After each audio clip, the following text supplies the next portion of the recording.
Welcome to our third E3 speaker. I hope everyone's been enjoying the week. I know the speakers so far have been wonderful.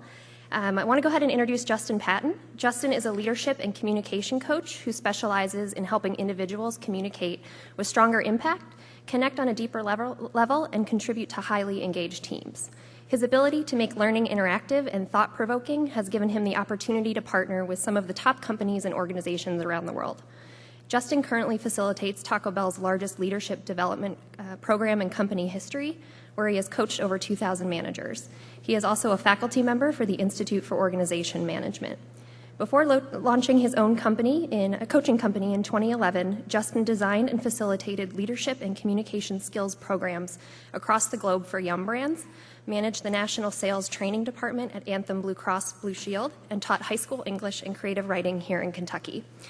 Justin has earned his master's degree in education and has received certifications in body language, emotional intelligence, performance consulting, consultative selling, and conflict resolution. In addition, he is completing his certification as a professional coach from the Institute for Performance Excellence in Coaching. And Justin believes if you can change your mindset, then you can change your results, but you must be willing to take responsibility for the energy you show up with. And he's here to share that message with us today. So please join me in welcoming Justin Patton. All right, so good morning, everybody, and to all of our friends in India, hello there. And so I'm going to ask you a few questions, and if you agree with this, I want you to say yes. But I want you to say yes so loud that everyone that's out there is going to be like, what is going on in there, all right? So I want you to say yes if you believe that how you show up and communicate impacts all parts of your personal and professional success, yes? And I want you to say yes if you believe that it's in those times of uncertainty when you're not really sure what's going on with your life, it really shapes who you are and you find out who you are as a person, yes? And would you agree that the energy that you show up with is a choice, yes? So here's what you're going to get out today. So I'm going to tell you, my commitment to you is to give you some things to think about what are these, when we talk about energy, it's kind of like, what does that even mean, right? So talk about how do you show up, and there's 3 different levels of energy, which we're all going to talk about. Every one of you are showing up at one of these levels in this room. And the energy that you show up with is determining your success and your potential. So we're going to explore that together. I'm going to say my job as a coach, I always tell people, is to hold the mirror up to your face. I'm going to do it in a very safe way today, but my job is to hold the mirror up to your face to say, how are you showing up? And more importantly, how many of you have kids in here? If you have kids or the people in India, more importantly, how do you take this information and share it with them? Because the energy they show up with, I always say your potential and your success is being shaped by your energy. So I want you to be able to not just use this for your own life, but now how do you take all of this that we're going to talk about and use it for other people and the people in your own families and in your kids? So here's what I want you to do. Every one of you have a handout. So all of our friends in India, you have a handout as well, and in Michigan. Once you take the handout, and hopefully you have a pen, and at the very top, here's what I want to ask you to do. I want you to think of a challenging, something you're struggling with maybe inside. So whether it's this acquisition, whether it's a relationship issue, whether it's something going on with your kids, at the very top of the paper, I just want you, we're going to come back to this at the end of the day. I want you to say, what is a challenge that you're going through that you want to explore? And I just want you to write the topic at the top of the page. I'm going to give you a second to do that. What is a challenge that you're going through that maybe you're wrestling with emotionally that you're not really sure how to deal with? Whether it's the acquisition, whether it is something going on in your marriage, whether it's something going on with your kids or a friendship or something going on with your manager here at work or a peer. So write something. How many of you need a handout? Anybody need one in the room? Okay, we're going to make sure we come around and give you some of those. So give you a second to do that. You're all going to come back to these at the end of the session.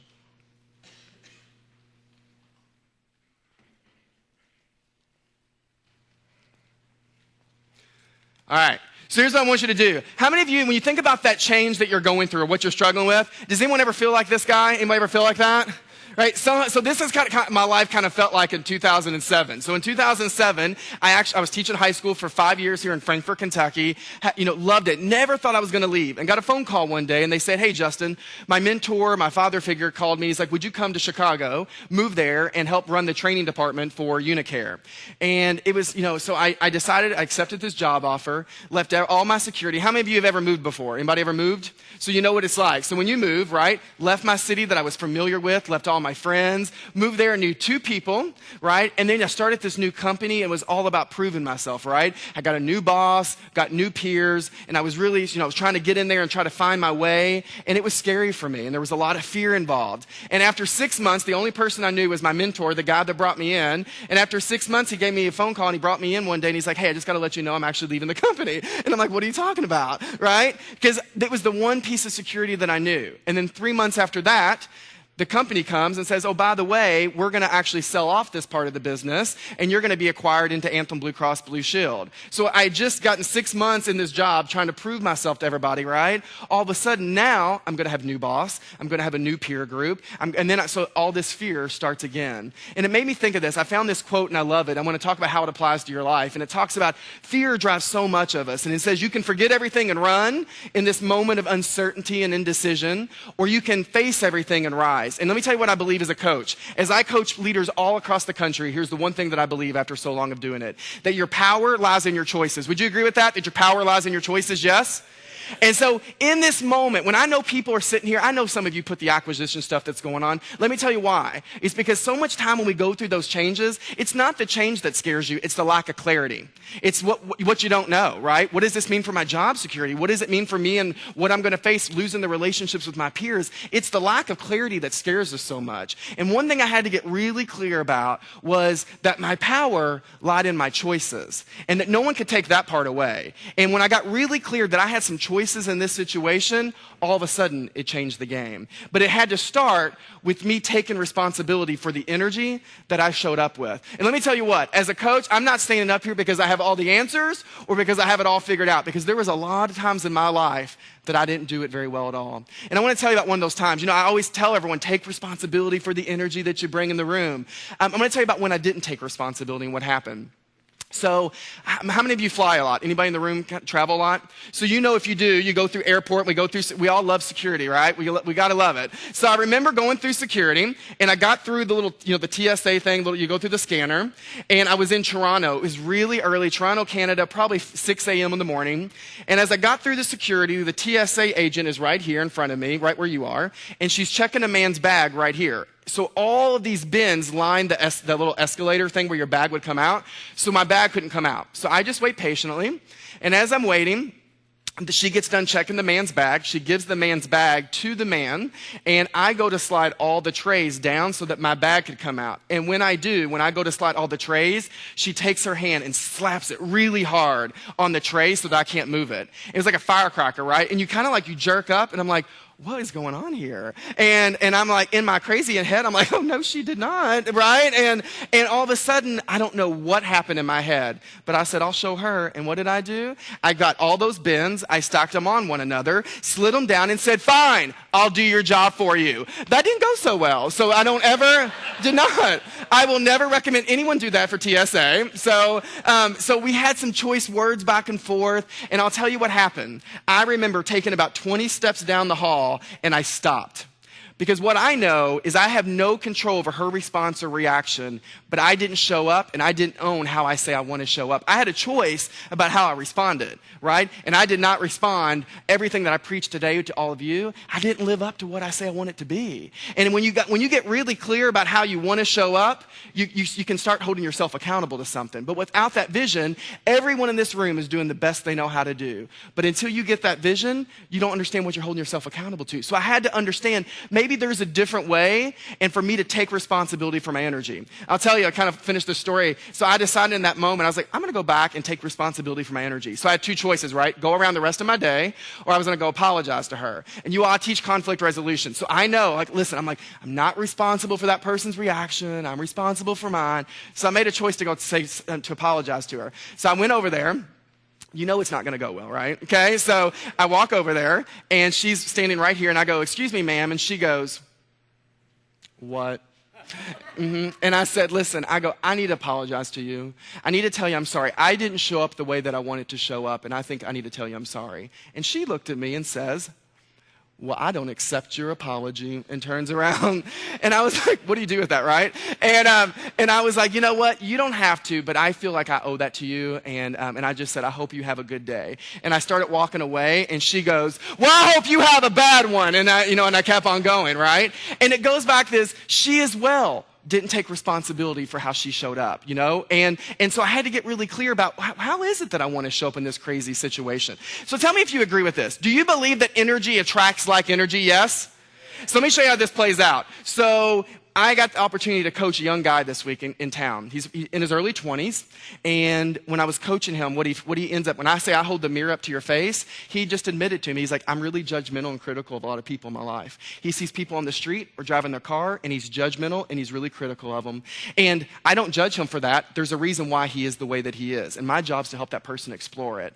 And so what happened, as we're talking, he tells me that his mother's just like that, his grandmother is just like that, and so is his partner. And no wonder he shows up that way in his life, because energy attracts like energy. So when you are completely negative, all those people are like, no wonder you draw those things into your life, right? And I'm gonna give you the opposite side. So my mom lives in Mount Washington, Kentucky, 66 years old, amazing spirit, amazing soul. And the reason I love my mom so much, she reminds me of how you can laugh at yourself, and she's not afraid to laugh at herself. And I remember, I'll tell you the story that the time that meant the most to me. At 64, we finally got her on Facebook. And got her on, so she didn't even have a computer. She's like, I'm not going to do that, Justin. And we finally got her a computer.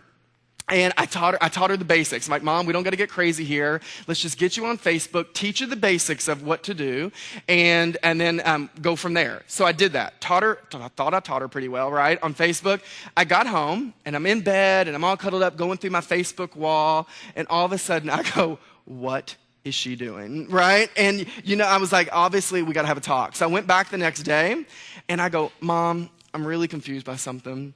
I go, I noticed on Facebook as I'm going through this wall that you are actually typing the word like in people's comment box and hitting enter.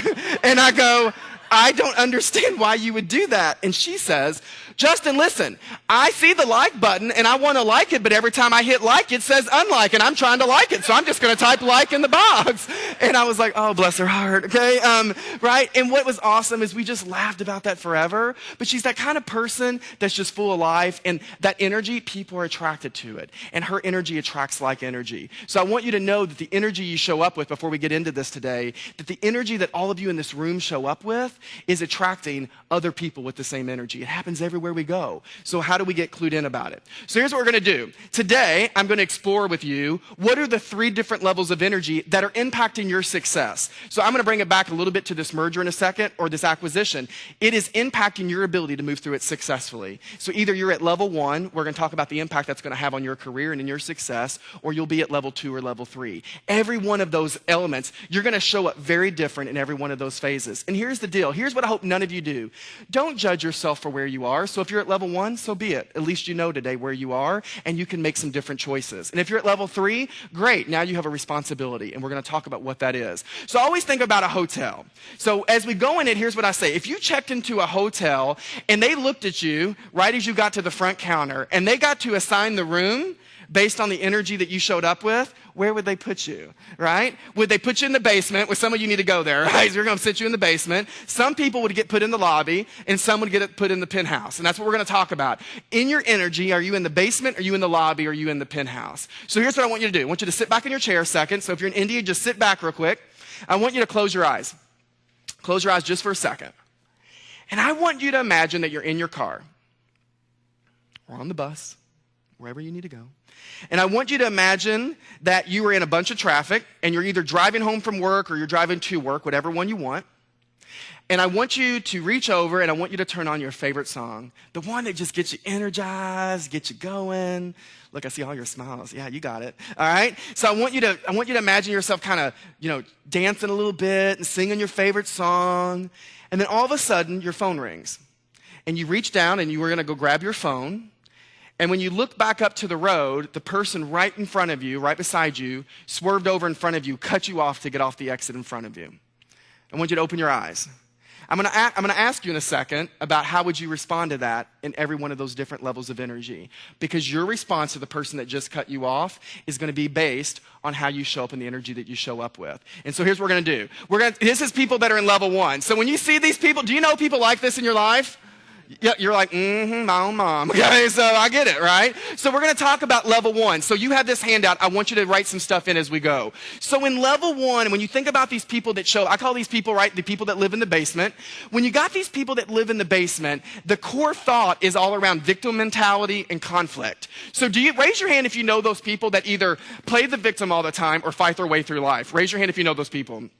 Okay, the majority. We know those people in life. And sometimes it's even us, right? So when you look at this person, let's go back to your scenario where I had you close your eyes. If you show up at level 1 energy, what do you think that person, if that was you in your car and you showed up at this level, what would that person do? What are some of the things they would do to the car in front of them that just cut them off?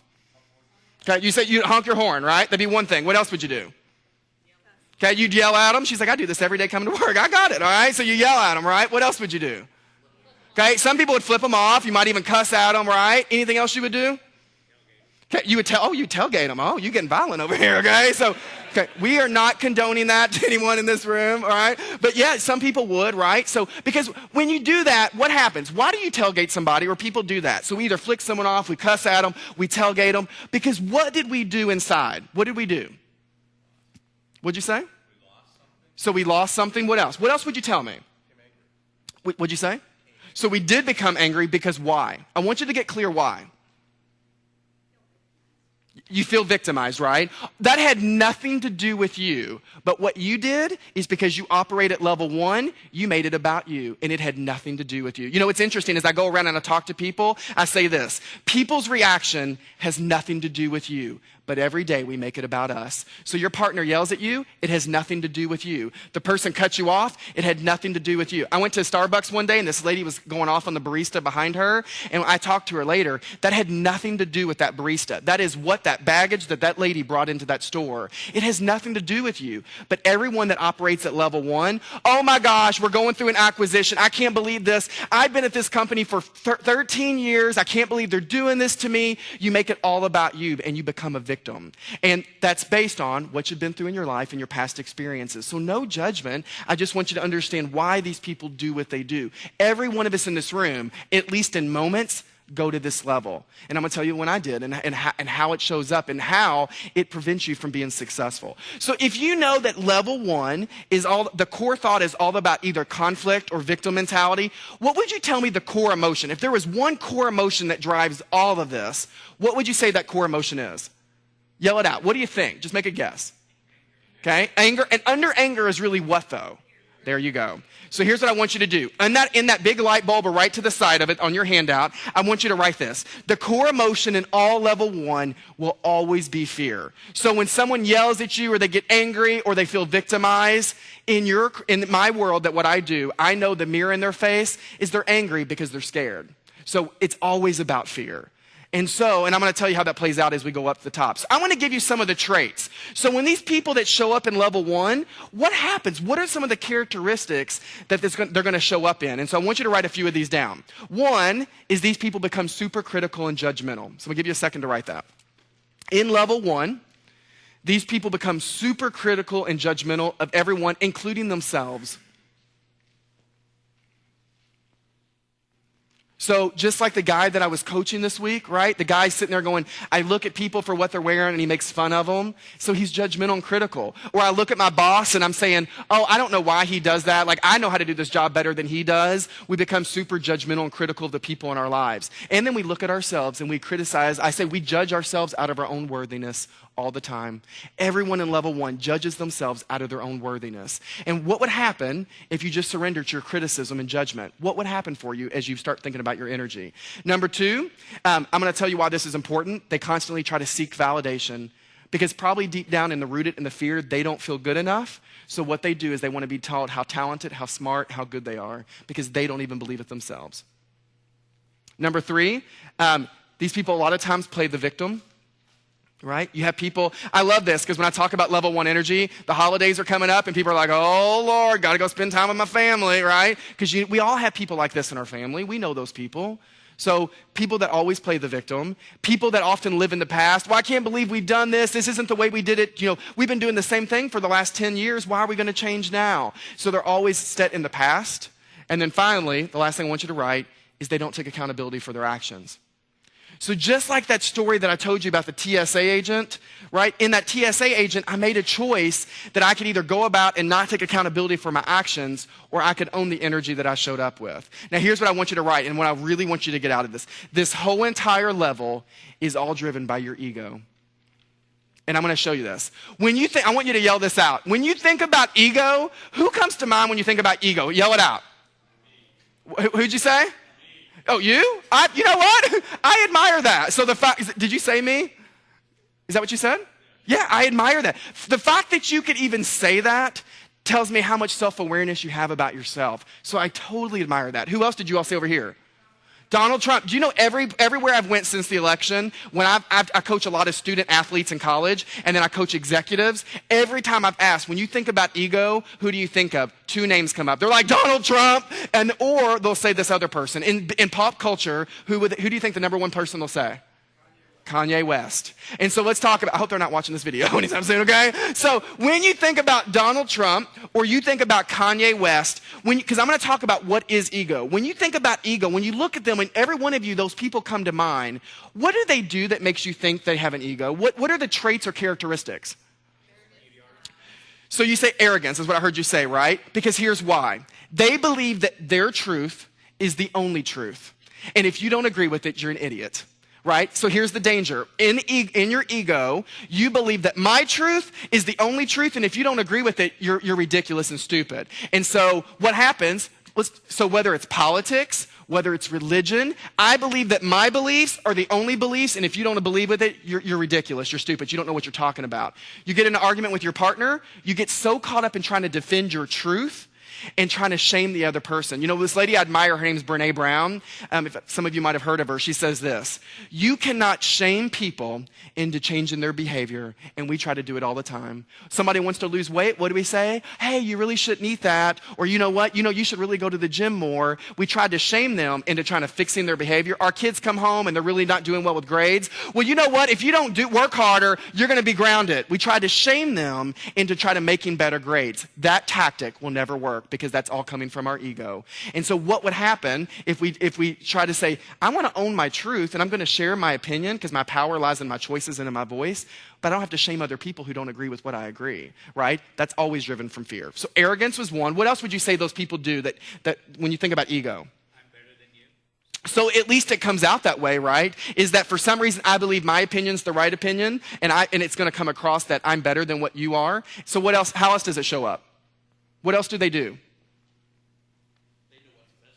Okay, right? So I know what's best, and probably I don't give other people the space to be heard. I always say this.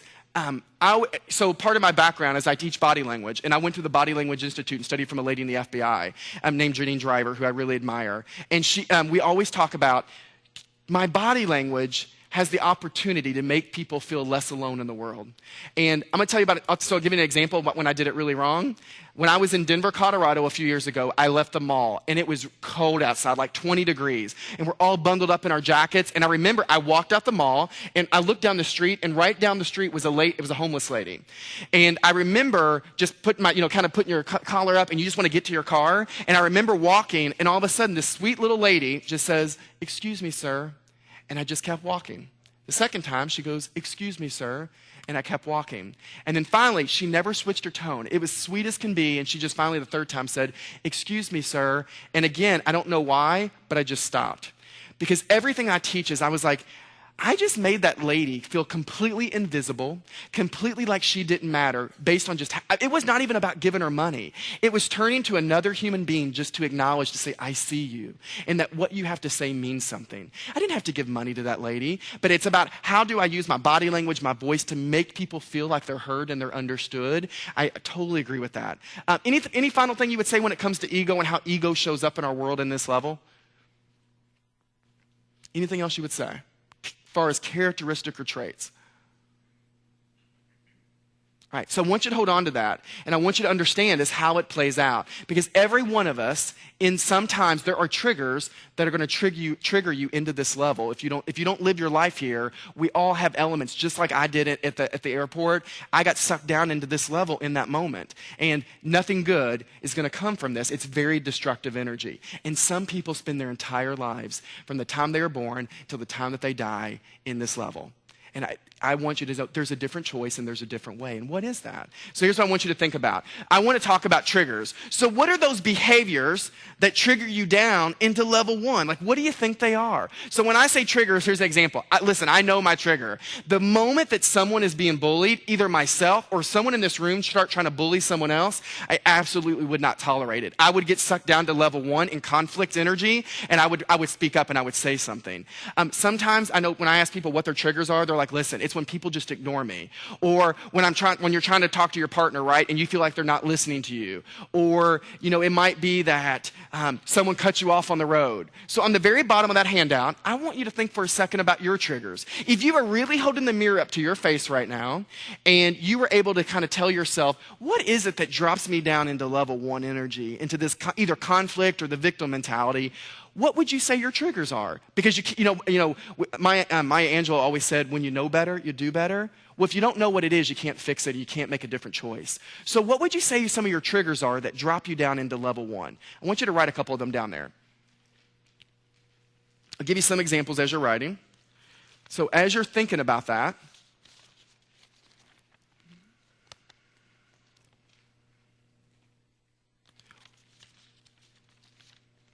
would it be not being heard, not feeling like you're being listened to? Question my action. Say that again? Question my action. So when somebody questions your action, right? Because in that moment, what do you feel like you need to do? Defend yourself. And I want you to get out of this, what I admire about what you said. So I want you to see that that's level 1. And so I'm going to share something. When I was coaching that younger guy this week, I said, as I'm talking to him, what I realized, I would ask, those people when you ask them questions, they're trying to tell you what you think that they want you to hear. And I realized, I stopped and I said, on a scale of 1 to 10, 1, I have no confidence, 10, it can't be any higher. How confident are you of yourself? And this person goes 4. Well, I knew, because the moment I start asking questions, he couldn't even find his own voice. He was trying to tell me what he wanted me to hear. And how many times when I coach direct reports or bosses and their employees, a lot of times these employees are just trying to tell their boss what they want to hear because they're trying to prove themselves or they're trying to play the political game, and you've lost your voice. But what happens is, if you really believed in yourself, you wouldn't have the need to defend yourself. Can you say, I'm going to own my truth? And just let my truth be that. Who says anyone in this room has to agree with it? But it's your truth. But why do we feel the need to constantly defend ourselves? But that's what we do. So I admire you being able to say that. What else is your trigger? Anybody else tell me, you yell it out. It's everyone in the room. So maybe not feeling respected, right? What else? Okay, so someone comes with you with an attitude, right? And they're like, I don't know why you would do that. You're completely ridiculous. So in that moment, here's what I need you to get out of level 1. What did you do in that moment? Yeah, I'm asking you. So I'm going to hold the mirror up to your face really quick, okay? So in that moment, right, so tell me your name. Anita. So Anita, when I come to you and I'm like, Anita, this is completely ridiculous. We've been talking about this project for the last 2 weeks, and I don't know why you haven't done anything on it, right? So in that moment, what do you do? Well, I have 2 choices. But tell me what you would do, Anita, okay?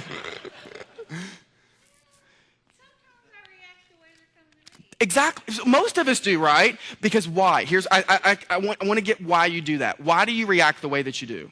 Well, it's the energy that's being pushed out at you. So energy attracts like energy, and there's one other thing. It's because you just said you take their reaction and you make it about you. Let me tell you, I'm going to give you something to think about. Would you agree with this? I want you to push back if you don't. That the way that every one of you in this room shows up today, the reason every one of you are sitting there, you are showing up the way that you do today based on your past experiences and the learned behaviors that you've learned in your life. Would you agree with that? Yes? Everyone I've ever coached, everyone, they show up the best they know how to show up. No one said, listen, I do this exercise, and if we have time, we'll do it later, but I say, what are the 3 words that you hope people use to talk about you? I have never in my whole career had someone say, I want to be seen as egotistical, arrogant, and angry. No one has ever told me that, right? No one, right? But here's the deal. How they show up in their career and in their life, sometimes that's how they come across.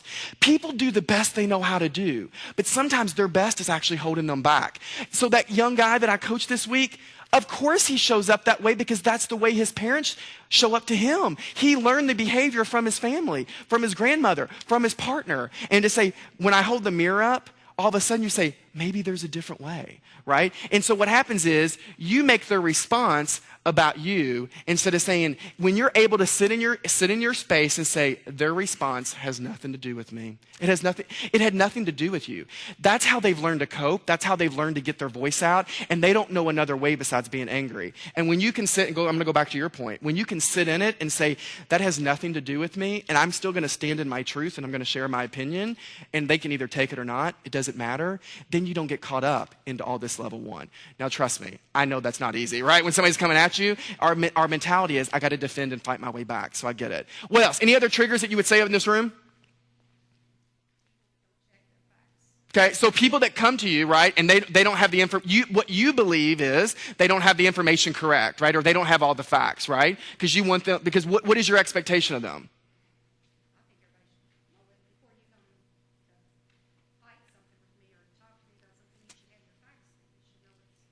Yeah.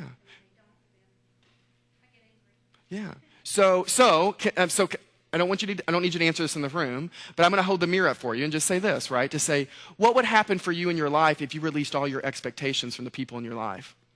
You hold all these people to expectations. What would happen if you release those from people? To say, people show up the best they know how. I believe everyone I've ever coached, they do the best they know how, but maybe their best is different than the way that I would show up. And can I respect their journey? Is their journey and their timing? And to say, what an opportunity for me to sit there and say, well, let's talk. I'm interested in why you believe that, so tell me more. Well, have you thought about this? Or have you seen these facts? Let's talk about it. And used it as an opportunity to help grow each other versus holding people hostage to the facts that they don't have. Because everyone in this room is doing the best they know how to do. And sometimes we just got to give people a different perspective.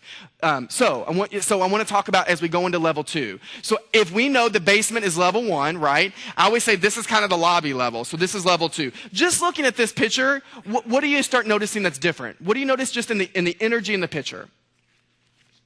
What'd you say? So she's smiling a little bit. What else? So what about the body language? Yeah, so the body language is softer, not as tense. It's not as, doesn't look as angry sometimes, right? I'm going to give you one little body language tip today and see how much you know on that. Here, I'll give it to you. What do you think is the most honest part of the body? I want you, if you already know this from the workshops I've done at GE, don't say it. But everyone else in the room, when you think about what is the most honest part of the body, what would you say? Okay, raise your hand in the room. In India, raise your hand if you think it's your face or your eyes. Raise your hand so everyone can see it. Okay? All right, so you're wrong. Okay, I'm setting you up, all right? Okay? So anybody that was, I don't know if anybody in the room is here from the workshop I did here, but what do you think it is? Anybody? It is your feet. Your feet will always face the direction you're most interested every time. So I might be talking to you, but the moment I turn, this is going to be great for networking, get ready, okay? So I'll be talking to you, but the moment my foot turns, I've checked out of the conversation, and the moment we're done talking, I will walk the way my foot goes. And let me show you how it plays out from an energy perspective. So if I'm sitting here, if I was talking to you, I want you to be honest with this whole auditorium. If I talk to you like this and stand here, does this energy feel different that if I speak this way but just turn my head?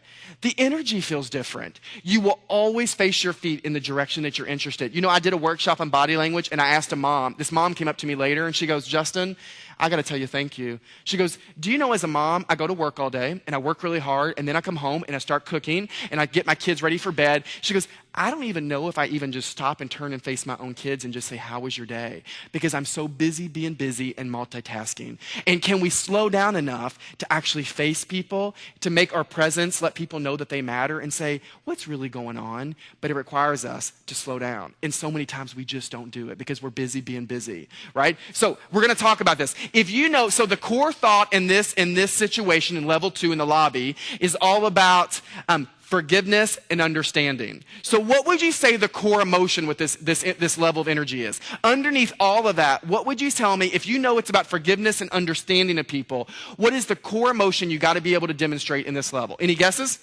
you got it. So very close. So it's empathy. So I want you to write that down. So everyone, I want you to write empathy, and I'm going to define how I define empathy for you. So let's talk about, how would you all in this room, how would you, people in the back, all the way up there, how would you define empathy? Yell it out. Okay. So appreciating their perspective. What else? Okay. So we talk about, a lot of times we hear the term, right, putting yourself in people's shoes. Here's how I define it. I say, am I willing to sit in the mess with this person? Am I willing not to get so busy being busy? Can I slow down? Because empathy requires us to slow down, which is why we don't do it a lot, because we're busy being busy. And when somebody's going through something, I don't need to fix them, but can I sit in the mess with them a little bit? Brene Brown, who wrote The Gifts of Imperfection, has been on TED Talks and stuff. She says, it's feeling with people. Can I really feel with you? Can I understand what you're going through? You will never be able to do this and get to level 2 without empathy. And here are some of the core traits, and I'm going to tell you why. So practice forgiveness. Why do you think in level 2, to get out of level 1 and to get up to this level, why would I put this crazy term, practice forgiveness? Why do you think that's there? What'd you say? Gets rid of the anger. How many of you ever heard of, so the person I admire more than anyone in this world, her name's Iyanla Van Zant. She's probably the world's most renowned life coach, and she has a show on Oprah called Fix My Life. Anybody even know who she is? If you do, raise your hand. So let me tell you what she says. She says this, anytime someone is stuck in life, so I don't care if it's this job acquisition, if it's your marriage, if it's with your kids, you haven't dealt with the divorce you went through, anytime someone is stuck, it is because someone or something needs to be forgiven. And so I would say to someone, what do you need to forgive yourself for? I need to forgive myself for this acquisition because I'm scared, right? I'm scared because I don't know what's going to happen to my family. I don't know how I'm going to pay my bills, and I'm really scared. And I need to forgive myself because I haven't probably shown up the way that I needed to show up in this acquisition. I need to forgive my boss because I've probably held them to expectations and information that they didn't have. And I'm trying to fight my way through it because I'm trying to survive here, but I know that they don't have the information because if they did, they would give it to me. So I need to forgive them for that. I need to forgive the company because I know it's not about me that the reason they're doing it. They're trying to look out what's best for everybody and try to keep this going on long term. So I'm going to forgive them. Until you're willing to do that work, you can never get here because you got to be able to release all that crazy energy that's in you to let go to get up to this level. So are you able to practice forgiveness? So that'll be the first thing. Number 2 is listen to understand. I always say this. I say you can listen to understand or you can listen to be right, but you cannot be both. You can listen to understand or you can listen to be right, but you cannot be both. Why would you say that's, well, if you agree with that, why do you think that's true? That you can listen to understand or you can listen to be right, but you cannot be both. Why would you think that's true? Okay, so you're listening for different reasons. What else do you say over here? So tell me what you mean by that. We hear different things.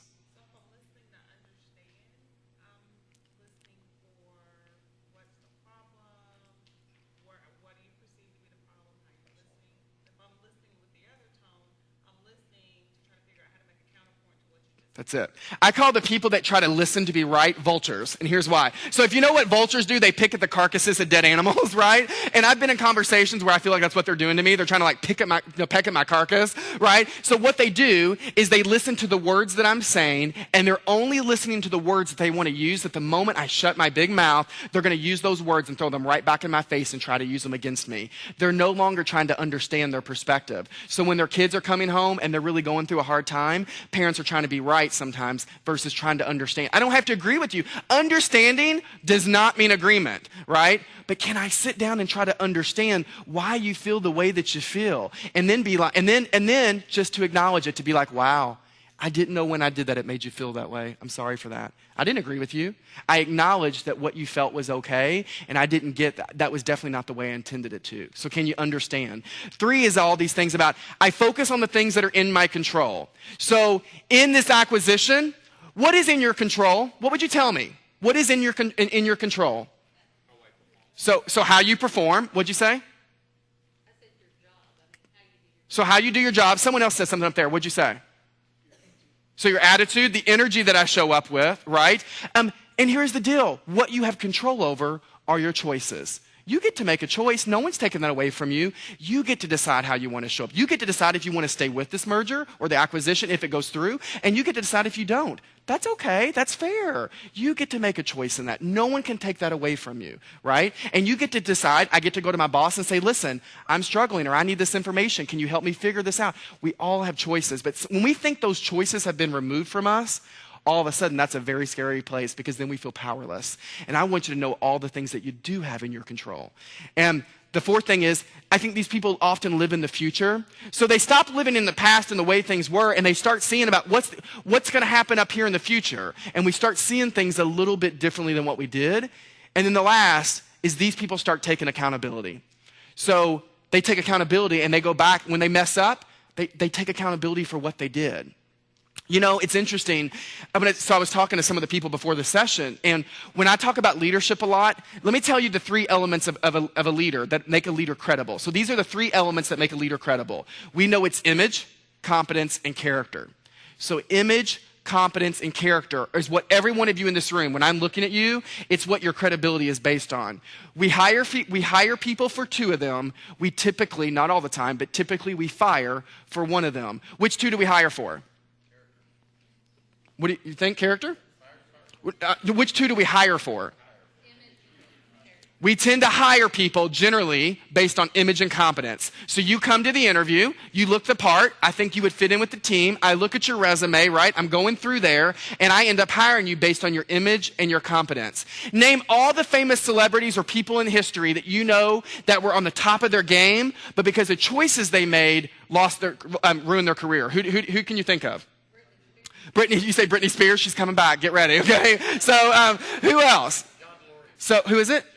John, okay. Who else? Obviously, is that a sports reference? Oh, I was like, I don't have a clue who a sports person is. Well, yeah, right? So who else?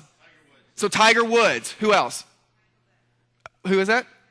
Michael Vick, right? I think about Lance Armstrong, Marion Jones, all these, Paula Dean, people that were on the top of their game, smartest people in their profession.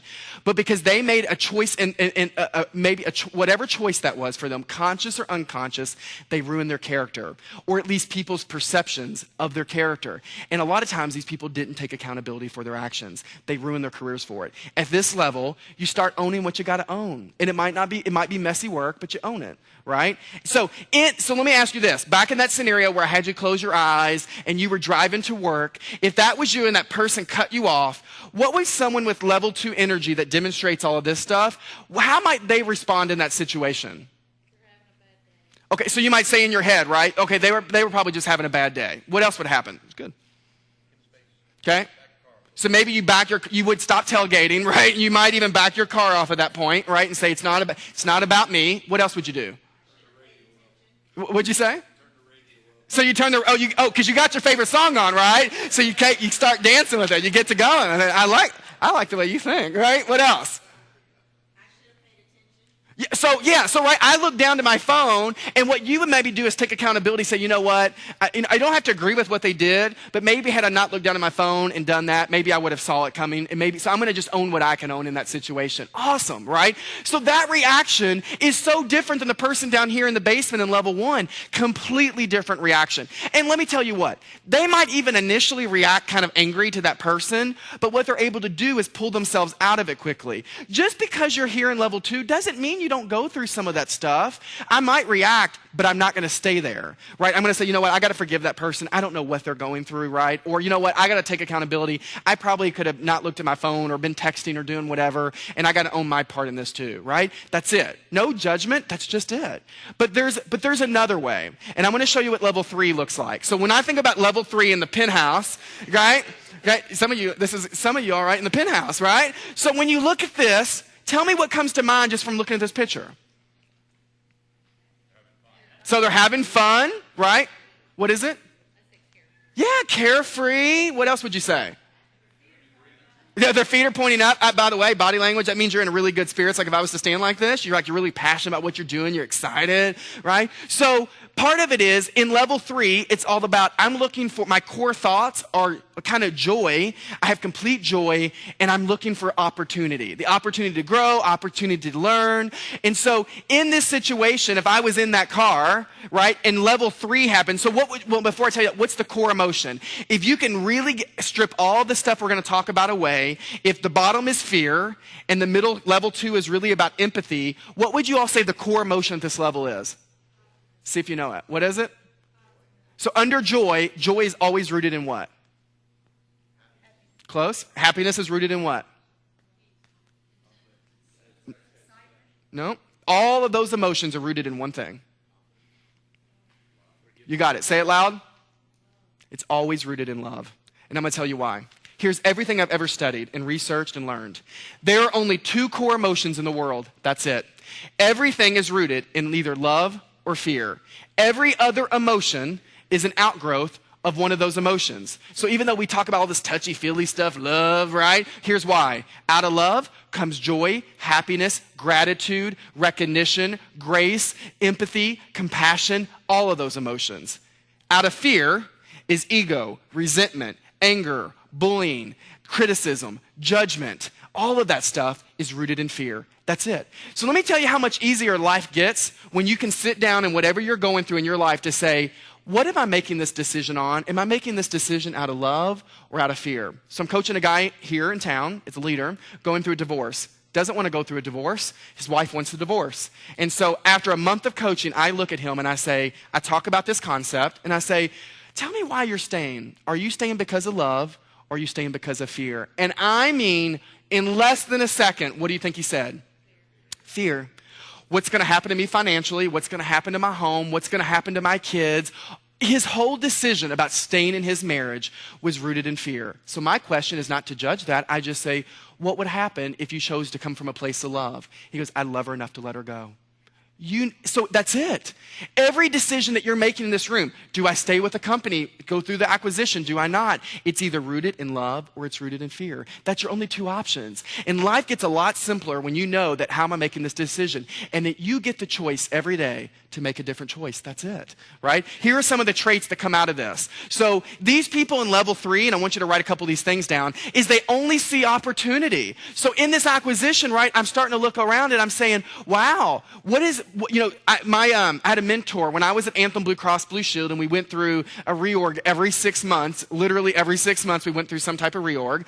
And I had a leader in the company sit me down and he said this, and I've never forgotten it. He goes, Justin, I want you to remember, with change comes opportunity. And I have never forgotten that. With change comes opportunity. There's going to be some of you that get promoted because of it. Some of you are going to get even opportunities that you don't even know that's possible. And what happened if I make a choice, because it's a choice, to live in that space versus all the way down here in the victim space, right? It's a choice. So do I see the opportunity of it? So going through divorce, right? You got to go through your moment where you got to feel what you need to feel.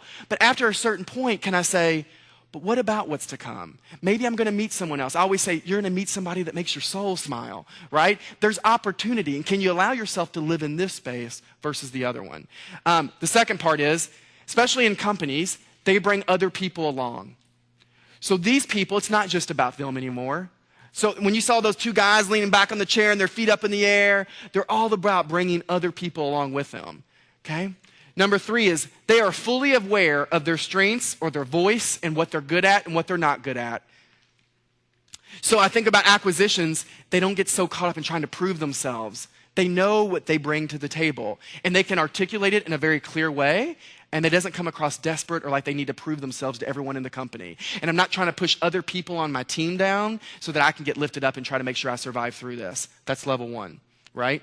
This one, instead of living in the past or living in the future, they are fully living in the present and what they can do right now in this moment. So every one of you in this room is saying, am I fully here? Am I not thinking about what's going to happen when I get back to work? Am I not thinking about what happened to me at home and the argument I got in with my kids? Can I really be in the moment and be here so that you in this room can learn the things that you need to learn? That's really hard because it's about really being intentional, right? And the last one, and this is the one that means the most to me, it's you act like you belong. And I'm going to tell you why. The leader that I admire more than anyone that I've had the opportunity to work with is Greg Creed. He's the CEO of Taco Bell, who's now the CEO of Yum Brands. I was teaching a leadership class at Taco Bell, and in front of the whole room, he says this. He says, Stop trying to prove that you belong and act like you belong. Stop trying to prove that you belong and act like you belong. It's a whole different ballgame. So when people try to prove themselves to everyone else, how does it come across sometimes? What would you all tell me in the room? What'd you say? Desperate, right? How else does it come across? So a lot of times people I don't know what it is, but it's that feeling you get when that person feels kind of fake or kind of needy. You're trying to prove how smart, how talented, how good you are, and you're trying to fight your way through life when you don't have to fight your way through life. Just show up and act like you belong. Let me give you an example. When I started my own business, scariest decision I ever made. And I remember when for the first few weeks, I'd be on the phone with these employers, and I got so caught up in trying to prove myself because I had to pay my bills, right? And I was like, I'm going to show them how good I am. And I was almost teaching these people my content on the phone to try to prove to them that I knew what I was talking about. And it took me a short time later to say, Justin, what you're doing is not working. And I remember Greg Creed's advice and said, what would happen during my business or in an acquisition, and said, if I quit trying to prove myself to the world and just show up and act like I belong. From that decision forward, my business completely changed. So I get on the phone now and I tell people what I do, and I say, listen, GE, if there's a way for me to come in and help people and give them a different way to think about themselves and how they can show up, I'd love to help you. And if not, I'll help you find someone else that can. If not, that's okay. And all of a sudden, when you act like you belong, the entire thing started to shift and started to change. So this whole core element around love and around understanding that energy is going to give you a completely different outcome. So now here's the big choice I want all of you to make in this room. I'm going to ask you in a second is, based on those three elements, where do you think you spend most of your time? Are you spending most of your time in the basement? Are you spending it most in the lobby? Or do you spend it most in the penthouse? And here's what I want you to be able to do. Don't judge yourself for it. So a lot of people are like, oh, level one's bad. It's not bad or good. Let me tell you why. Is there a time for you to you want to purposefully activate your level one energy? Would you ever want to do that? Yeah. If my kid was going to be in danger, you better believe in that moment to protect my kid, I'm going to go to level one to try to defend them. Let me give you one other example. People that play the victim. Is there ever a time to be the victim? Yeah. There are people that are victimized, and for me to go to them and allow them the space to honor their victim story, to say, you were a victim, and it's okay, let's talk about it. Now, I don't want you to live your entire life in that space. That's the difference. Where do you live your life in this space? So here's what I want you to do. I want you, and I'm going to ask you to share this, no judgment, but I want you to say, if I was to go to all of your peers right here in the room, or go to your spouse or your kids, and I said to them, tell me the level that you think your dad or your mom or your friend operates the most. Would your friends that really know you better than anybody, would they tell me you spend most of your time in the basement, the lobby, or the penthouse? And then I'm going to ask you to say, what, based on what we talked about, makes you believe that's where you actually fall? So you got to be able to talk about, why do you think that you actually are in that space most of the time? So here's what I'm going to ask all of you to do. In this room, no judgment of each other, because we are where we are. And if you're in India, what I want you to do is I want you to turn to the person beside you. I'm going to have all you do the same thing. I want you to turn to the person beside you. I don't want you to leave. Don't leave anyone out. So if they need to have a group of three, we'll do a group of three. And I want you to tell them, where do you think that you probably do spend most of your time? And what makes you believe that's where you spend your time? So I'm going to give you a couple minutes to do that. Share it with the person beside you.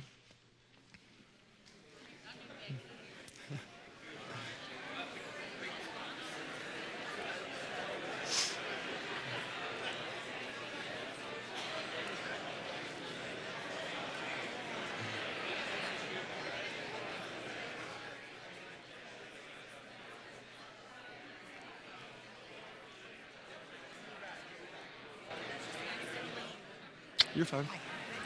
Mm-hmm.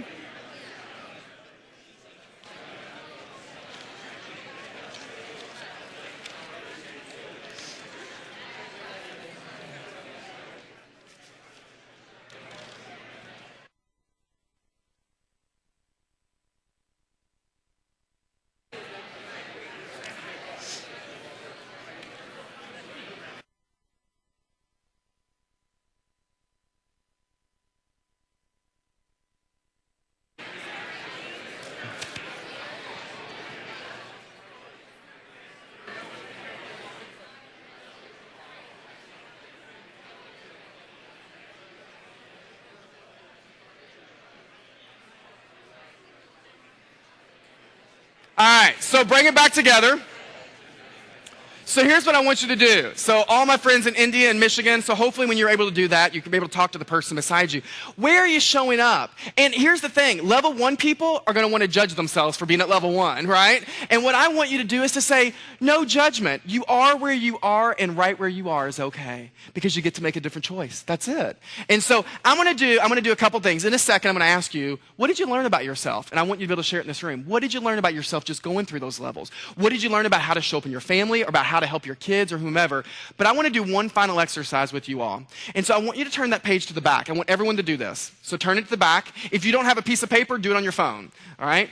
And what I want you to do is I want you to draw 3 boxes along the top that you can write in. Just 3 big boxes along the top, just right in a row.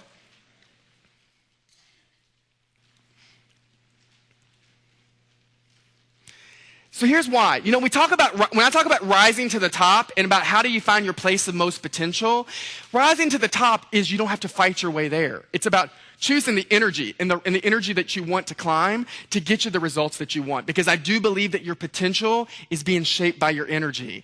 And so I'm going to do a little exercise. At the beginning, I asked every one of you, give me a challenge that you're going through in your life. Maybe that's dealing with you emotionally, you're kind of going through, whether it's an acquisition right here, whether that is something going on in your relationship or with a friend. So now we're going to go back to your challenge that you're facing. And I'm going to walk you through a process. I'm not going to have you share this with anyone else in this room unless you want to. So this is going to be completely confidential, but I want to give you a way to think about it differently. So here's what I'm going to ask you to do. In box number 1, I want you to think about when you think about that actual challenge that you're going through right now in your life.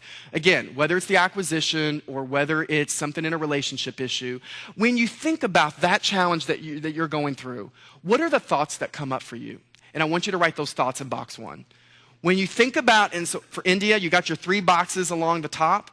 When you think about the challenge that you're going through, what are the thoughts that come up for you when you think about that challenge? And just, if you were being honest with yourself right now, what are the thoughts that you would list in that first box?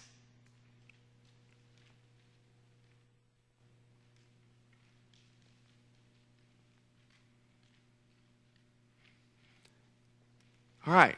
In box number 2, when you think those thoughts, what are the emotions that it actually creates? And I want you to list either the emotions or the core emotion. When you actually are thinking those thoughts, what is the emotion that starts coming up out of that? And write down the emotions in the box number 2.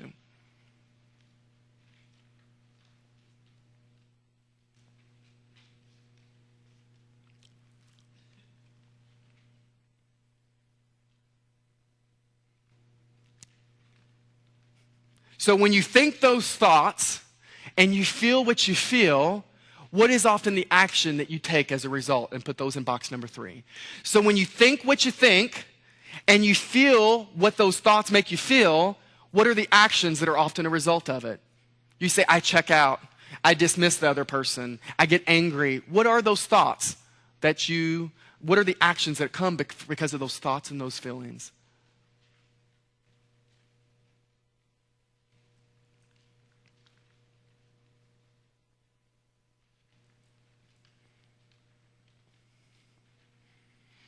All right, so I'm going to do something with everyone in the room, but before I do that, does anyone, you don't have to, does anyone want to volunteer to kind of walk through their 3 boxes? Does anyone want to do that? You don't have to. I'm not going to put you on the spot. You're like in front of 100 people, 200 people. All right, so here's what I want you to get out of this. Right where you are is perfectly normal. Right? Whatever you're going through, and I don't know what your situation is in this room or the people in India or Michigan, whatever you're going through and whatever it makes you feel is perfectly normal because of what you've been through in your life. And what we want to do is we want to judge it and we want to criticize and we say, oh, I shouldn't feel this way or I shouldn't be doing this. What you're feeling is perfectly okay. And you got to allow yourself to feel that and to know that the actions you're taking are okay. But maybe there's an even better way. And I want to give you an opportunity to maybe brainstorm a different way. So I want you to do the same thing and draw 3 more boxes right underneath of it.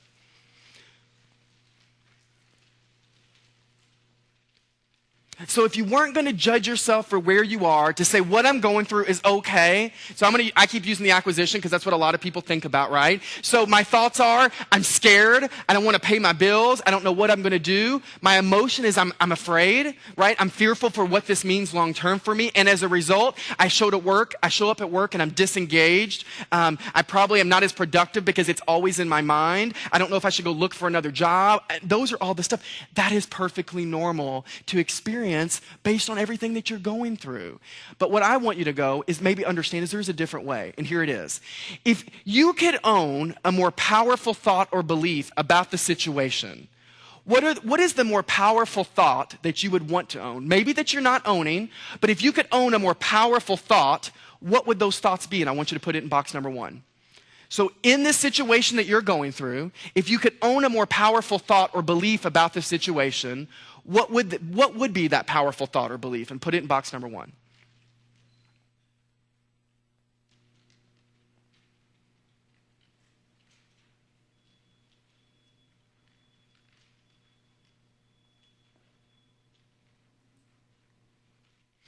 And if you allowed yourself to believe that thought was true, what is the emotion or feelings that would be a result? And put it in box number 2. So if you really allowed yourself to believe that thought, what would be the feelings that would come up with that? And put that in box number 2.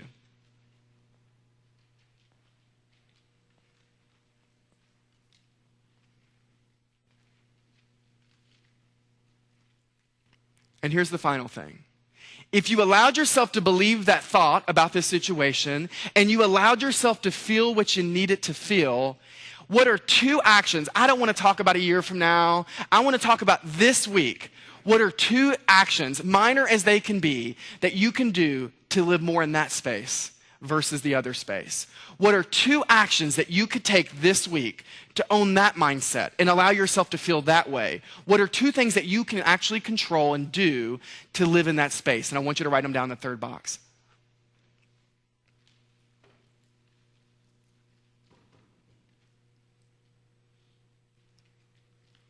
So here's what I want you to get.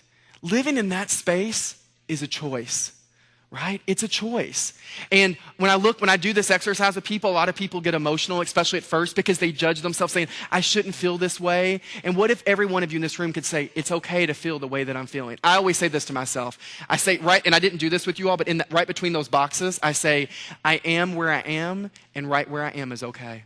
I am where I am, and right where I am is okay. But maybe there's an even better way. And what is the thought that I want to own? What would it allow me to feel? And what can I do to start living more in that space versus this other space?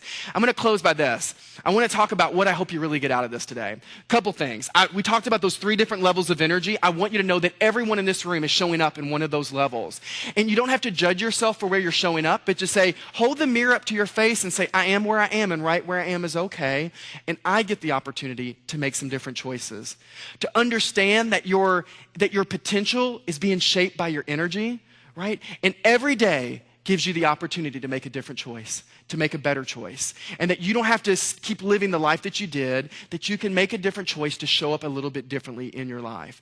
I'm going to end by saying this, because I believe too often in life, we don't tell people that we believe in them enough. And so if no one tells you they believe in you in this room today, if you don't hear it from someone at work today, if you don't hear it from your partner or your family, if no one tells you they believe in you, I want you to know that I believe in you, and I believe in the work that you're doing. And you can walk out of that door today, or walk out of India in the room that you're in, and you can make some different choices. And the choices that you make will impact your success and the quality of your life. All right? So thank you very much. I appreciate them. So here's what I want to do. So I know we had some time for questions. So I mean, I'm giving you some heavy stuff, and we're talking about energy and about your thoughts, and I'm holding the mirror up to your face, and I want people to go out and be like, oh, I'm a mess. I don't want you to leave thinking that, right? So I want to give you the chance to ask me some questions. I don't care what it's about, whether it's about body language, whether it's about energy, whether it's about what do you do now when you're going through this. This is your moment. You have me for however long. I'm going to stay afterwards too, so if you'd rather do it outside, we'll do it. But I want to know what questions you have, and what can I offer you some insight or ask you some questions. So anyone have a question in the room? Yeah. So a lot of the topics and how to handle that you talked about really depend on folks around you, right? So what would you suggest in the scenario where you have the repeat offenders, right? So you have people that continually, intentionally take those steps that beat you down, right? Yeah. For the one-off where it's unintended, I was following along very clearly with what you were going through. Yeah. But I'd like to hear your input on those other scenarios where you've got those who. Yeah. You know. So can I ask you 2 questions, then give you my perspective? Sure. So I would say, so in that situation, if no one heard him, in the situation, those people that constantly offend you, right? They always attacking you. So what do you have control over? Obviously I have control over how I react each time. Okay. So what else? So I'm going to stop you. What else do you have control over?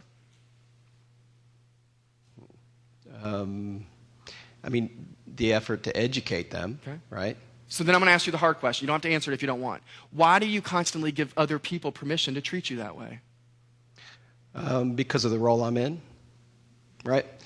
Quite frankly, when we have processes that folks have to adhere to, and obviously all jobs, sure, there are folks in that situation, right?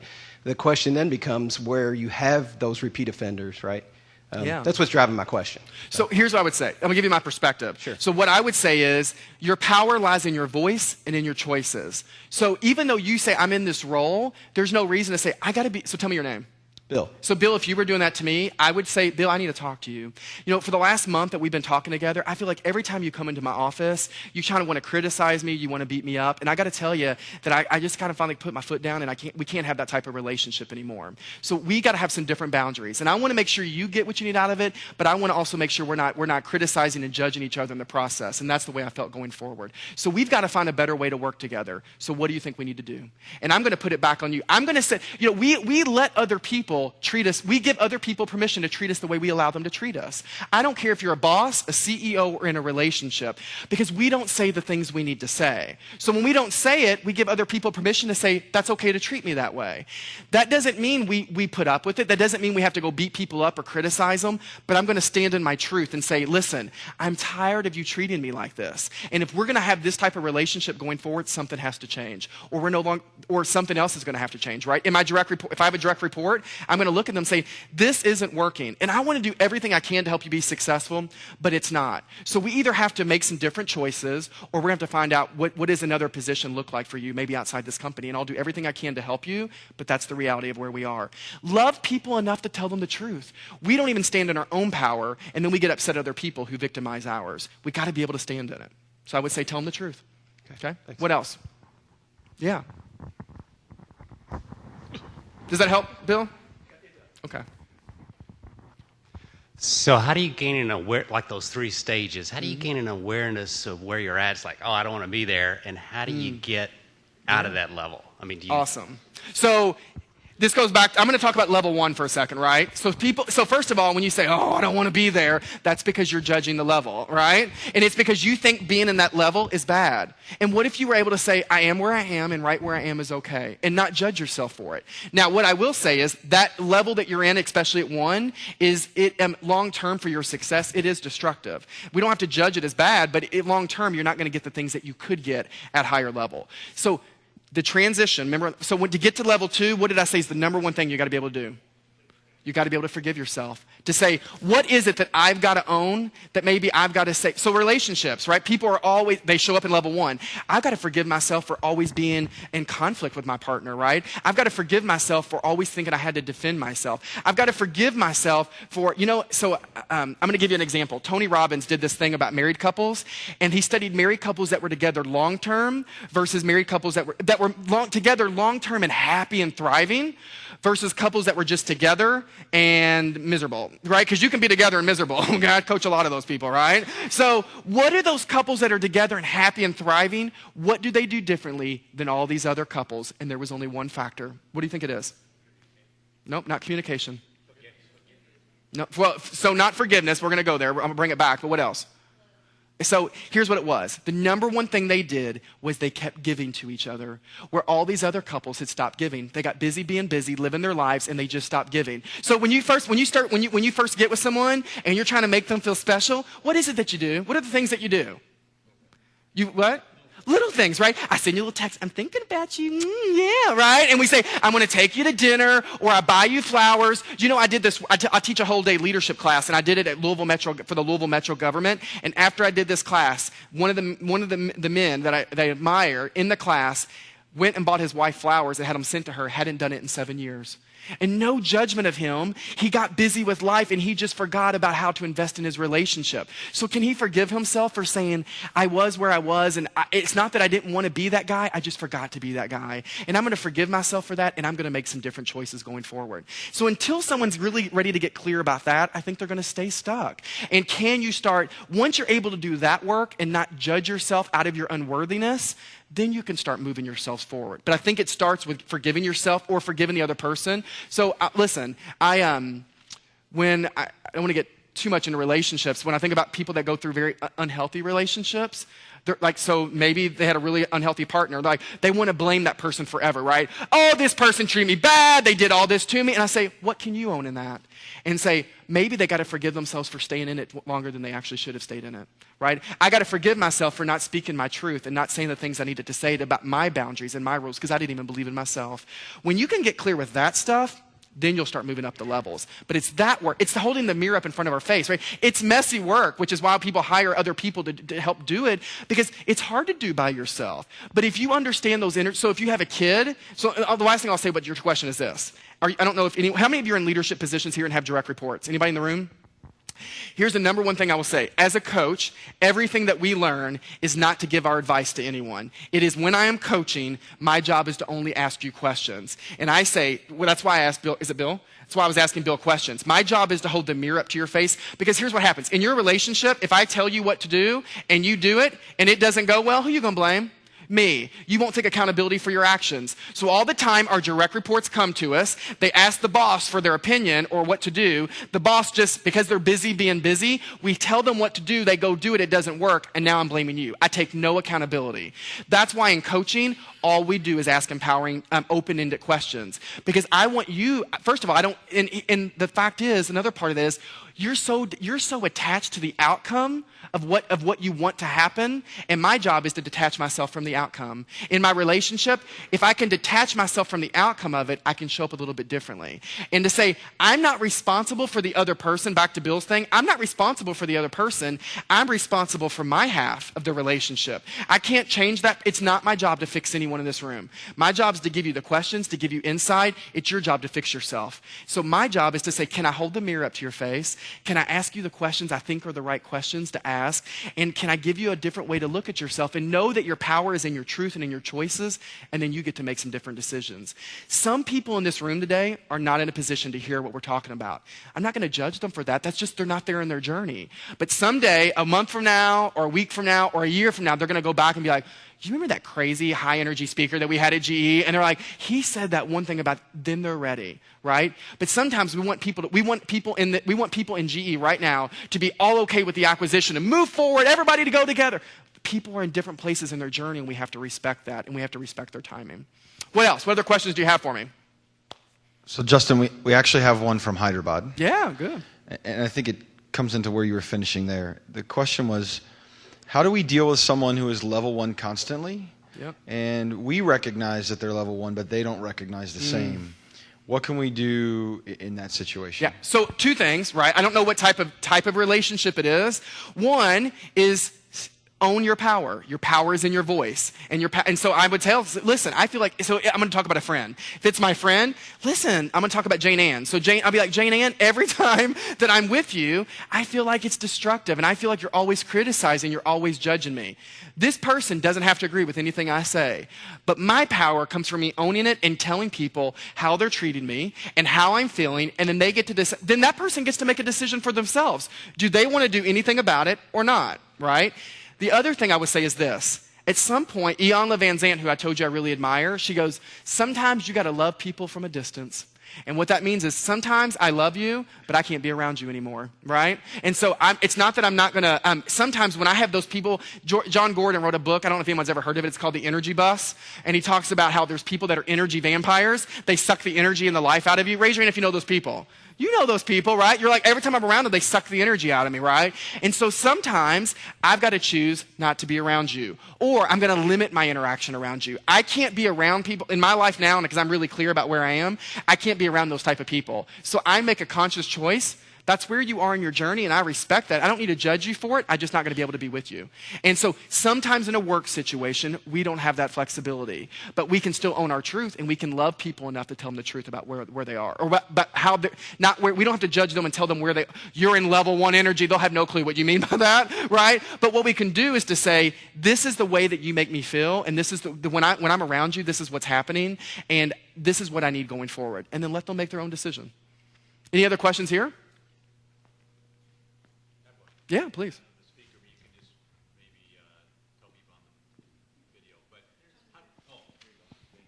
How do you break? You talked about the individual that you're coaching right now. Yeah. It's basically been his family has been at level 1 for mother, grandma. That. How do they break the cycle? Can that individual break the cycle, staying in that relationship, or do they have to basically pull themselves out and say, I got to get out of that, that environment there? So, a couple things. Absolutely. It's about choices, right? So, before we even had this conversation, he wasn't even conscious to what was happening. So right through the coaching, you become aware, right? You're like, wow, I now understand why I show up the way that I do. But now what he gets to do is stand in his truth. So the next time mom does that and says something to you, to say, Mom, I got to stop you. I feel like every time we do this, that you make me feel unworthy. You make me feel like being who I am is not good enough. And going forward, I can't have that in my life. So we've got to figure out a different part to play. Or he has to make a hard decision to remove himself from that situation. And that is his choice on his timing, right? But we don't tell people the truth, right? In relationships, we're going through it. And when I say relationships, work, relationship, anything, we don't tell people what they're doing and how it makes us feel. And then we get resentful and bitter. And now I'm angry at you and I'm being passive aggressive at work because I didn't say what I needed to say. And so whether it's with his mom or whether it's a work relationship, his power is in his voice. And I would say he doesn't have to constantly give his power away to everyone else. And the more he's able to stand in his truth, right, the more he'll start pulling himself out of it. Grandma doesn't have to like it. Mom doesn't have to like it, right? My boss doesn't have to like it. But I'll say to him, how willing are you to accept the rewards and the consequences that are going to come by standing in your truth? See, when you're trying to prove yourself to the entire world right now, you don't want to accept the consequences, right? But when you get to a point in your life that your power is in your voice and in your choices, and you can say, I'm willing to accept the rewards and the consequences that come with that, then he's ready. But he's just starting his work, right? Some people in this room are just going to start. You don't have to leave here and be like, I can't hang out with these 13 people in my life now. No, please don't do that, right? So it's about making conscious choices. You can't change them. It is not your job to fix those people in your life. It's your job to get clear about how you're showing up, to set your boundaries and own your truth and your voice. Any other questions? Please.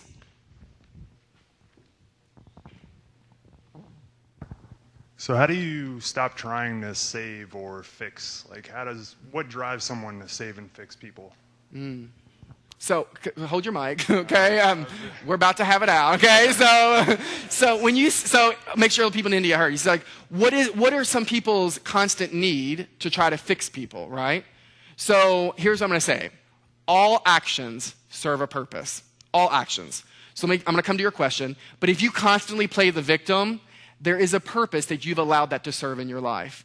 Maybe I like the attention. Maybe I don't feel good enough. And so all of a sudden people are telling me the things, oh, it's okay to feel this way. Validation, people that constantly want validation, there is a reason in their life they're searching for validation. So if I can ask you, and you don't have to answer this, it's completely on your timing, is there's a reason why you ask that question. So either you're always trying to fix other people or you feel that other people are always trying to fix you.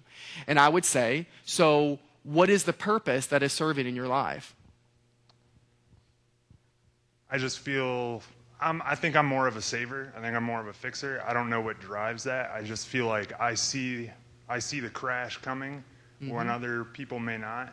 And I try to empathize with that situation only off past experiences. So I want to, in caring for people, right, I want to, change their trajectory, even though that's, they're going against the grain. They don't want to do that. It's like a struggle. I'm playing two different sides of the chessboard. Yeah. So if I'm holding the mirror up to your face, you're not doing it for them. You're doing it for yourself. And so what purpose is that serving for you? You say, Justin, I want to be the savior. I want to help fix people. So Feels underneath good. that, Yeah. what is your need to do that? I think it feels good. I think you kind of boost yourself up, and you're like, I'm making a difference. I'm enabling someone to grow and be a better person. Yeah. Right, so for you, it always comes back to us, right? To say, it makes me feel good. It makes me feel like I'm helping. It makes me feel like I'm valued. What would happen if you just allowed people's journey to be their journey and quit feeling like you have to fix everyone? I think if I could let go of that, I'd probably be a lot more content, and I would probably be more free. Yeah, and how does that feel? It would probably feel pretty good. Yeah. Yeah, because how exhausting is it, right, to feel like you have to fix everyone? It has to be exhausting for you, right? And you take on all that mental energy and all that baggage that you're always dealing with. That has to be exhausting. And to say, what if I allowed people just to be on their own journey, on their own timing, and to say, so I don't have to come, because level 1 is fixing people, right? I think people are broken, and I think that I have to fix them, and I have the skills to fix them, right? And so that's really about you, and that's no judgment. That's where you are. And what I appreciate and what I love, everyone in this room, what I love about what you just said is for you, again, to even have the self-awareness about that, to say, you get to make some different choices when you leave here. And to say, because here's what I would say. Everyone in this room, do you believe that people probably learn more from their failures and hard lessons than they ever do their successes? Yes? And to say, what if that's the moment that they need in their life to learn the lessons that they need to learn? And to say, it's not your job to fix anyone. That doesn't mean you can't be their friend. It doesn't mean you can't give your insight, but it's not our job to fix anyone. All right, give them some love, by the way. Give them some love. You're like, I wasn't planning all that, okay? I appreciate it, okay? Who else? Yeah. So, Justin, thank you. First of all, before I ask the question, I'm in full agreement with you. Understand some of it, right? And I get it. Don't mean anything by that. But those two guys on level 3, we're all GE. We are driven hard. Yeah. We try to get things done. Those two guys in level 3, they look awful relaxed. Mm-hmm. What's their goal? What are they trying to do? When are they going to get done? From a How work can they perspective. do it faster? Well, so what's your question? Yeah, I don't know that there is one. I wanted everybody to hear it, just kind of like, the things you were saying are great because it is all about, how people get things done together. Yeah. But I just wanted everybody to kind of hear it because we're all driven very, very hard. And sometimes, Bill's question, for example, level 1, the person coming at you at level 1 is trying to get things done. Yeah. Maybe. I don't know. Well, can I stop there? Let's talk. Please, stay there. Level 1 that's the only way they know to get things done. That's how they have. So listen, when it comes to leading or working, they've learned so when I say we show up based on past experiences and learned behaviors, they've learned that if I go to you and I yell at you, then I'm going to get what I want, right? That's the only way they know how to get results. So that's how they do it, because that's what they know. If I knew I could come to you and ask you those questions and change your behavior, you would do that. You don't know. Some people just don't know what to do. So in relationships, if all I know is every time that I need to get what I want, I'm going to bully someone and say, I need you to stop doing this. Every time I come to you, you yell at me. You always turn this on me. That's the only way they know how to react. So of course they show up that way, right? And so to your point is, everyone works hard. And I think everyone in this room would say, whether we agree with it or not, I think everyone would say, I work hard, right? Everyone thinks they're overworked. Everyone thinks that. And so right or wrong, it doesn't matter. But what I would say with that is the one choice you have is how the energy that you use to actually do the work. So some people choose to do the work at level 1, some do it at level 2, and some do it at level 3. That's a choice.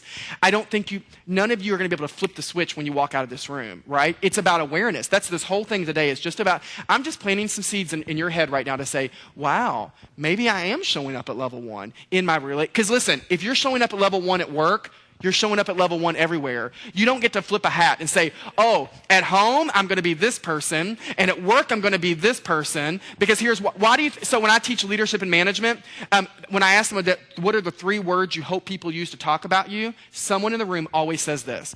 Well, do you mean at work or do you mean at home? And what do you think I say to them? They shouldn't be any different. And why is that? Because you're not living an authentic life. Because here's why. I'm reading this book. It's kind of rocking my world right now. And I read a lot, and I get good nuggets of info. But this one is kind of throwing me for a loop. But it's called The Mastery of Love by Don Miguel Ruiz. And he says this. He says, our whole entire life, you got feedback from people that you weren't good enough. So mom says, hey, don't do this because you need to act like this. So you learn to put on a mask to make your mom show you, to say I'm good enough to your mom. Society tells you, hey, you shouldn't be like this. So you wear a mask in society and don't show people who you really are. So you come to work and you're supposed to be the manager and you have an idea about how you're supposed to lead, but other people say you shouldn't lead like that. So you wear the mask, right? And he says in his book, we practice and we learn to perfect what we are not.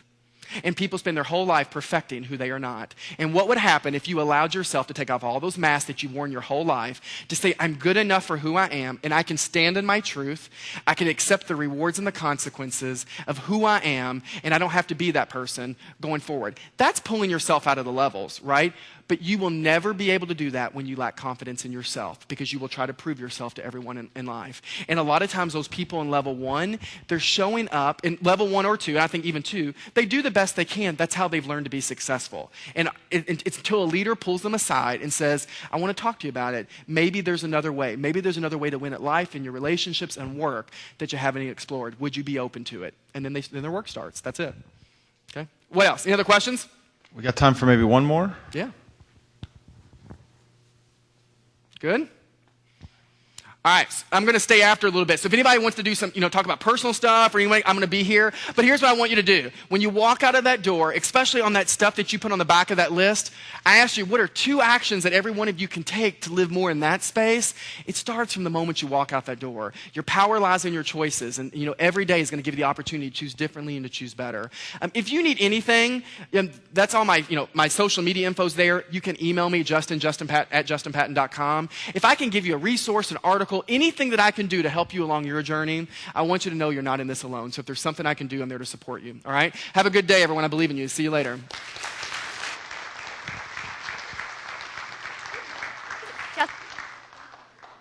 So just a small token of our appreciation. So thank you very much. And I believe Sean has some closing remarks. Just real quick, Justin, very, very much. Everybody, we got classes this afternoon. I really appreciate how we've grown every morning. We've got one more great opportunity tomorrow with Warren McDonald. If you've got the time and the interest, I think you'll find it truly amazing about persevering and going through different circumstances. There's 2 things that I think I take away from this, Justin. One is, act like you belong. I think someone told me that about 2 years ago, and it truly has changed everything that I do. So I tell everybody to really think on that. And then lastly, and I think this was really profound to me, you get a choice every day to make a different choice. So see what different choices you can make today. Thanks, everybody.